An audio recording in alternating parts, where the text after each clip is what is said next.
Halo, selamat sore kawan-kawan semua. Selamat berjumpa kembali di channel ini. Pada kesempatan sore yang berbahagia ini, saya akan berbagi tips kepada kawan-kawan yang sekiranya saat ini kawan-kawan memiliki anggrek-anggrek sultan ataupun anggrek-anggrek kesayangan kawan-kawan dan ingin memperbanyaknya. Nah, pada kesempatan sore yang berbahagia ini, saya akan berbagi tips sederhana cara memperbanyak anggrek kesayangan kita dengan cara memanfaatkan bulb atau batang-batang yang sudah tua. Nah, barangkali jika kawan-kawan ingin memperbanyak anggrek dengan cara membeli plant baru, tentunya kawan-kawan harus merogoh kocek dalam-dalam. Nah, tetapi jangan khawatir, ada dua metode sederhana dalam rangka memperbanyak anggrek-anggrek kesayangan kawan-kawan. Oke, langsung saja yang biasanya dilakukan oleh para pecinta anggrek dalam rangka memperbanyak anggrek-anggreknya, yakni memanfaatkan bulb atau batang-batang yang tuanya dengan cara dipotong-potong sedemikian rupa, kemudian diletakkan dalam media tertentu, sehingga diharapkan dari batang-batang tua ini dapat menumbuhkan keiki-keiki baru. Nah, untuk metode yang pertama ini saya sangat tidak merekomendasikan karena tingkat keberhasilannya hanya kisaran 20 sampai dengan 70% saja. Nah, tidak sedikit sebagian plant yang kita rawat malah mengering atau bahkan mungkin membusuk.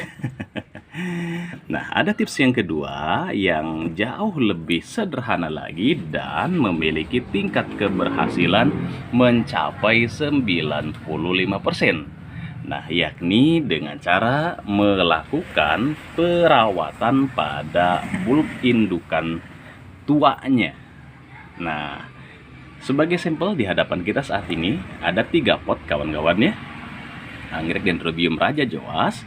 Ini awalnya satu rumpun. Ketiga pot ini kawan ya, saya split menjadi 2. Dapat di pot pertama ini splitan pertama, kemudian di pot ketiga ini splitan yang kedua. Nah, sebagai catatan ketika kawan-kawan ingin menyeplit dari indukannya, nah yang di tengah ini pot indukannya, pastikan bahwasanya kawan-kawan menyeplit minimal itu 3 batang ya kawan. Nah, seperti ini. 3 batang, saya sudah menseplit anggrek ini kira-kira sekitar 3 bulan yang lalu. Nah, kenapa minimal 3 batang? Karena ketika kita menseplit kawan-kawan ya, terjadi perlukaan pada salah satu plant di sini. Nah, jika pada batang yang kita potong ini mengalami pembusukan, baik itu oleh bakteri ataupun oleh jamur, setidak-tidaknya masih ada 2 cadangan plant yang bisa survive. Nah, untuk bisa menumbuhkan tunas baru ya kawan. Nah, sama di samping ini saya pun menseplit 3 plant ya kawan. 3 bulb, 1, 2, 3, dan dari hasil splitan ini sudah muncul masing-masing 1 tunas baru. Nah, selain itu kita memanfaatkan bulb indukannya, jadi jangan kawan-kawan buang ya. Yang gundul-gundul ini kita rawat, kita pelihara sedemikian rupa. Nah, ini yang putih-putih fungisida ya kawan. Nah, dari bulb tua ini tidak perlu kawan-kawan potong-potong seperti tadi. Cukup kita rawat saja, ya paling tidak kita siram seminggu sekali. Karena untuk bulb indukan yang sudah tua seperti ini, kalau kawan-kawan potong-potong, apalagi yang sudah kondisinya kering, kisut, itu sangat kecil kemungkinan bisa tumbuh keiki. Tetapi kalau kita rawat dengan memanfaatkan indukan awal ini, peluang muncul tunas-tunas baru masih sangat tinggi, bahkan tingkat keberhasilannya mencapai 90%. Nah, sebagai contoh di hadapan kita ini adalah plant indukan tua, tidak saya potong-potong plantnya, saya biarkan begitu saja, tetap saya rawat, saya tempatkan di bawah naungan paranet, dan alhamdulillah sekarang hasilnya sudah muncul 1, 2, 3, bahkan di tengah sini ada kecil-kecil ya kawan. Nah, ini.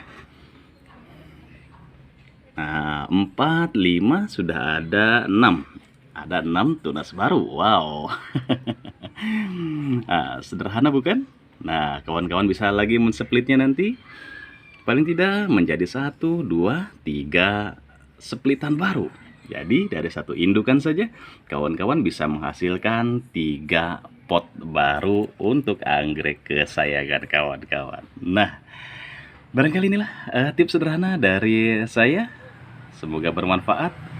Sampai jumpa di lain kesempatan. Selamat sore, selamat beraktivitas.